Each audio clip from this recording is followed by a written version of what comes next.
गले में नरमुंड की माला, खून से लथपथ लाल जीभ, एक हाथ में त्रिशूल तो दूसरे हाथ में राक्षस का कटा सिर मां काली के विकराल और भयावह रूप को दर्शाता है। स्वयं देवों के देव महादेव उनके चरणों के नीचे हैं, जो यह बताता है कि वह सर्वोच्च शक्ति हैं और एक बार क्रोधित होने पर स्वयं भगवान शिव के अलावा उन्हें दूसरा कोई शांत नहीं कर सकता। लेकिन अपने उग्र रूप के बावजूद मां काली अपने भक्तों से एक प्यार भरा संबंध बनाए रखती है। इस संबंध में भक्त बेटा या बेटी का रूप ले लेता है और मां काली एक देखभाल करने वाली मां के रूप में होती हैं। आइए जानते हैं कि देवी काली की उत्पत्ति कैसे हुई और वो इतनी शक्तिशाली देवी क्यों मानी जाती हैं। मां काली की उत्पत्ति कैसे और क्यों हुई। समस्त देवी देवताओं में काली एक अत्यंत उग्र रूप है। काली शब्द काल से आया है और काल का अर्थ समय है। हिंदू धर्म के अनुसार देवी काली को बुराई पर अच्छाई की जीत के लिए जाना जाता है। उन्हें भयंकर और शक्तिशाली देवी के रूप में पूजा जाता है। देवी काली में शक्ति का समावेश है, जो ऊर्जा, रचनात्मकता और उर्वरता का प्रतीक है।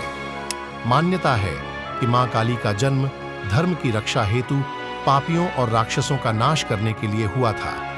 साथियों, वैसे तो मां काली के जन्म को लेकर अनेक कथाएं प्रचलित हैं, लेकिन आज हम आपको मां काली से जुड़ी दो ऐसी अद्भुत कथा सुनाने जा रहे हैं जिसे सुनकर आप अचंभित रह जाएंगे। पौराणिक कथानुसार दारुक नाम का एक राक्षस था, जिसने कठोर तप कर ब्रह्मा जी को प्रसन्न कर लिया था। प्रसन्न होकर ब्रह्मा जी ने उसे वरदान दिया कि तुम्हारी मृत्यु केवल महिला के हाथों से होगी, अन्य कोई भी तुम्हें नहीं मार सकेगा। यह सुनकर राक्षस को लगा कि स्त्री तो कोमल, शांत और सौम्य होती हैं, वो भला उसका क्या बिगाड़ सकती है। लेकिन वह ये बात भूल गया था कि जब जब अत्याचार बढ़ता है तो वही स्त्री अपने क्रोधित रूप से दुष्टों का संहार करती है। हिंदू धर्म में स्त्री शक्ति को प्रदर्शित करती है। मां काली, जो बहुत पूजनीय देवी हैं, मां काली को क्रोध की देवी भी कहा जाता है, जो स्त्री शक्ति का प्रतिनिधित्व करते हुए दुष्टों का संहार करती है। मां काली संदेश देती हैं कि स्त्री कमजोर नहीं है। जरूरत पड़ने पर वो अपना उग्र रूप धारण कर पापियों का सर्वनाश कर सकती है। और दारुक राक्षस के साथ भी ऐसा ही हुआ। बता दें कि ब्रह्मा जी से वरदान पाकर राक्षस की खुशी का ठिकाना नहीं रहा और उसने इसका फायदा उठाना शुरू कर दिया। राक्षस ने ब्राह्मणों और संतों समेत देवताओं का जीना मुश्किल कर दिया। उसने अपनी शक्ति से सारे अनुष्ठान बंद करवा दिए और स्वर्ग पर अपना राज जमाकर बैठ गया। सारे देवताओं ने मिलकर उससे युद्ध भी किया, लेकिन निराश होकर वापस लौट आए। तब ब्रह्मा जी ने बताया, ये राक्षस सिर्फ किसी स्त्री के हाथों ही मारा जाएगा। तब सभी देवतागण मदद के लिए भगवान शिव के पास गए और उन्होंने दारुक के बारे में बताया। इस समस्या के समाधान के लिए महादेव ने जगत जननी मां पार्वती की तरफ देखा और कहा, हे कल्याणी, जगत के हित के लिए और उस दारुक दैत्य के लिए मैं तुमसे प्रार्थना करता हूं। ये सुनकर माता पार्वती मुस्कुराई और उन्होंने अपना एक अंश भगवान भोलेनाथ में प्रवेश करवा दिया। मां भगवती का वो अंश भगवान शिव के गले से अवतरित हुआ। भोलेनाथ ने तभी अपना तीसरा नेत्र खोला, जिससे एक भयंकर विकराल रूपी काले रंग की देवी का जन्म हुआ, जिन्हें काली माता कहा गया। मां के इस रौद्र रूप को देखकर देवता व राक्षस वहां से भागने लगे। मां का ये रूप इतना भयंकर था कि कोई भी उनके सामने टिक न पाया और इस तरह मां काली ने राक्षसों का अंत किया। महिषासुर, धूम्रविलोन, शुंभ निशुंभ आदि ये सभी दैत्य थे, जिनके वध के लिए मां दुर्गा ने अलग अलग अवतार लिए। लेकिन इन सभी दैत्यों में रक्तबीज सबसे बलशाली दैत्य था, जिसका वध करना देवताओं के लिए भी आसान नहीं था। आपको बता दें कि रक्त का अर्थ लाल या खून से है और बीज का अर्थ जीव से है। इस तरह रक्तबीज का अर्थ है खून से उत्पन्न होने वाला एक नया जीव। रक्तबीज के बारे में यह कथा प्रचलित है कि उसने अपने कठोर तप से शिवजी को प्रसन्न कर उनसे वरदान प्राप्त किया था कि जहां जहां उसके रक्त की बूंदें गिरेंगी, उससे उसी की तरह एक नया रक्त बीज पैदा हो जाएगा। रक्त बीज को अपने इस गुण पर बहुत अभिमान था, इसलिए उसने अपनी शक्तियों का गलत इस्तेमाल करना शुरू कर दिया। फिर एक दिन घमंड में चूर रक्त बीज ने देवताओं को युद्ध के लिए ललकारा। समस्त देवता रक्त बीज से लड़ी डींचने के लिए आ तो गए, लेकिन जहां भी रक्त बीज का रक्त गिरता वहां से एक और रक्त बीज पैदा हो जाता। इसका परिणाम यह हुआ कि बहुत सारे रक्त बीज पैदा हो गए, जिन्हें हराने का कोई रास्ता देवताओं को नजर नहीं आ रहा था।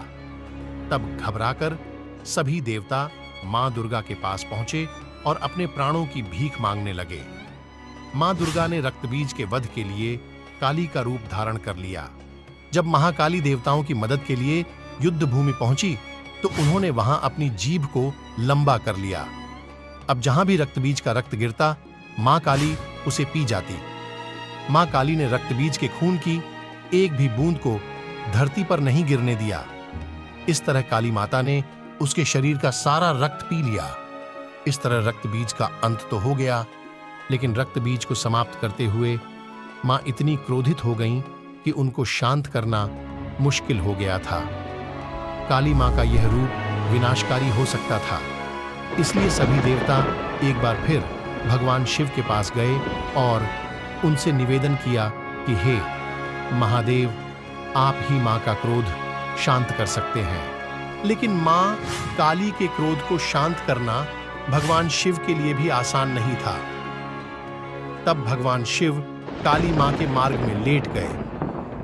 क्रोधित मां काली ने जैसे ही भगवान शिव के ऊपर पांव रखा तो वो झिझक कर ठहर गईं और उनका गुस्सा शांत हो गया। इस तरह भगवान शिव ने देवताओं की मदद की और मां काली के गुस्से को भी शांत किया, जो सृष्टि के लिए भयानक हो सकता था।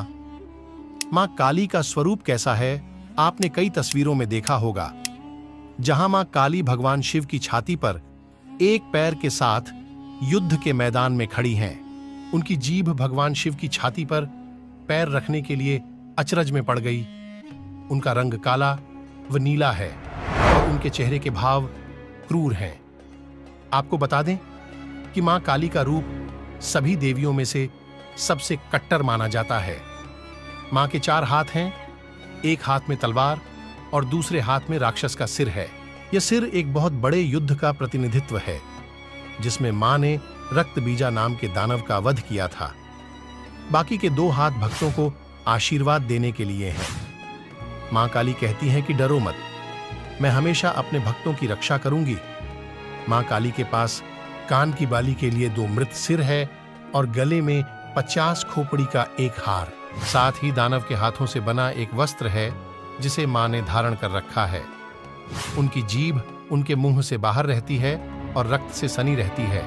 मां काली की आंखें गुस्से से लाल रहती हैं और उनके चेहरे समेत शरीर पर खून लगा रहता है। देवी का मुखमंडल 3 बड़ी-बड़ी भयंकर नेत्रों से युक्त है, जो सूर्य, चंद्रमा व अग्नि का प्रतीक है। इनके ललाट पर अमृत के समान चंद्रमा स्थापित हैं।